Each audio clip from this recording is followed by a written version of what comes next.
Welcome back. We're here today to, well, normally we would be talking about TGS, Tokyo Game Show, but this year Gamereactor TV did not go to Tokyo. Stayed at home. And I think the reason for that was basically the weeks leading up to TGS, we basically didn't get a lot of appointments. And it just, every year it's been less and less to do for us, like from a Western perspective. It's still a big spectacle, it's still a big Japanese public event, but it's just not as relevant to what we're doing as it used to be.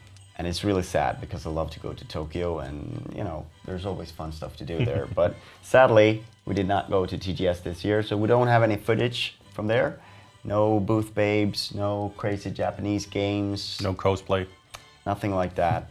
But instead, we've been doing a couple of local events here up in the Nordics. And well, the first one Rasmus went to. That's why he's sitting here, not Gillen.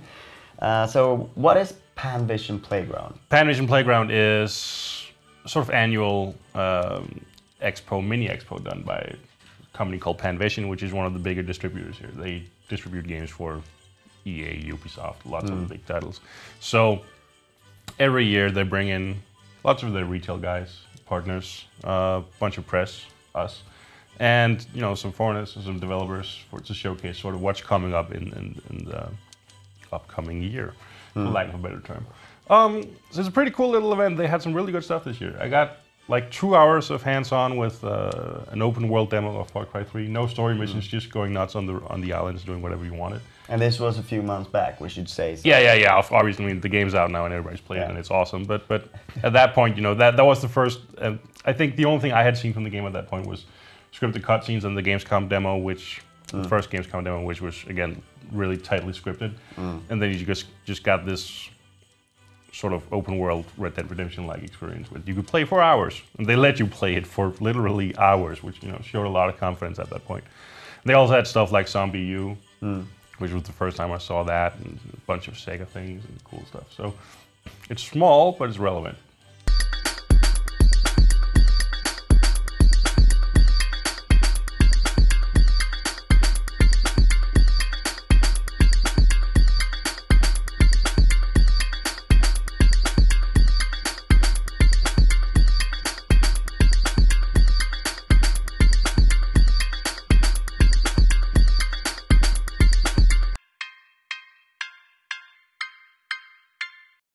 Speaking of small and relevant, I went to the Swedish public expo called Gamex, and it's really, well, there's a lot of people there, so it's big in that sense. I think it was something like 30,000 people or 25,000 people there over 4 days. And some exciting games there. They had SimCity there. They had Crysis 3 was playable. And let's see if we can find something else. I remember Company of Heroes 2 was there, and Ni no Kuni was playable. Bunch of Wii U stuff as far as I know. Bunch of Wii U stuff, of course. They had plenty of games, including Pikmin 3, that's not out until early next year. So and Rayman Legends was there as well. So it was quite a few Wii U titles, and they also had the Swedish Championships in Nintendo, which is like it's an old relic. It's a fun thing that used to be. Just Nintendo, not a single game, but Nintendo. Yeah, exactly. It's like it's different stages of different games. So they start out with Mario Kart, and then they move on to another game, and then cool. Finally there's a final. And this is like a classic thing that they did back like late '90s, and then they did it up until like 2005 or something, and then this was the first time they revisited that old sort of thing, and it's really old school Nintendo fun. You know, it's for a Swede, that's like classic stuff. Right, like right. Way before esports.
I think it's the landscape of gaming events is changing. Definitely. It's not just about E3 and Gamescom. There's more stuff, and hopefully next year we'll be able to go to even more shows and show you even more stuff from around the world. And hopefully we'll get to go back to Tokyo again. See some new consoles, maybe. Exactly. Next year is hopefully about next-gen consoles. But that's it for us. And we'll hand it off to Indie Darling. And we've also got another competition with Emily.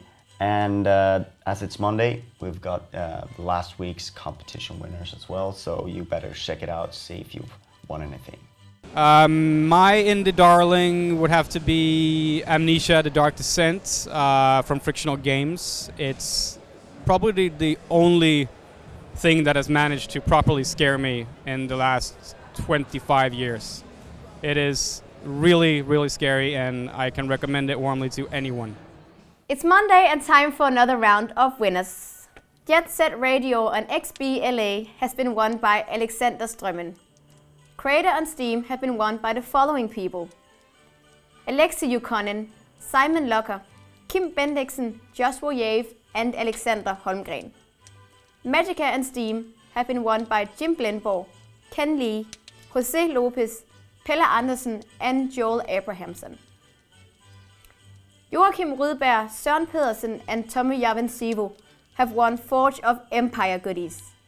And Luisa Tolado have won Knights on PSN. Hitman Absolution on Steam have been won by Joyce, Martin Joyce, and Olavur Jakobsen. And Little Big Panic Carding and 1 month worth of PlayStation Plus have been won by Arno Nicaraccio, Antonio Mompart, and Francesco Fiorino. Congratulations. The waiting is finally over. Daedalic Entertainment presents its new masterpiece, Chaos on Deponia. Rufus, persistent little fellow. He's only half as stupid as he looks. Rufus just wants one thing, to leave Deponia. But the gorgeous Goal carries the key to a safe passage inside her. And a minor mischance split her personality into 3 pieces. Baby Goal! That was the trailer for Chaos on Deponia. The question today is, what is the name of the main character in the Deponia games? As always, write us an email at xmas@gamereactor.eu before 12 noon tomorrow, Central European Time. Remember to write the answer in the subject line.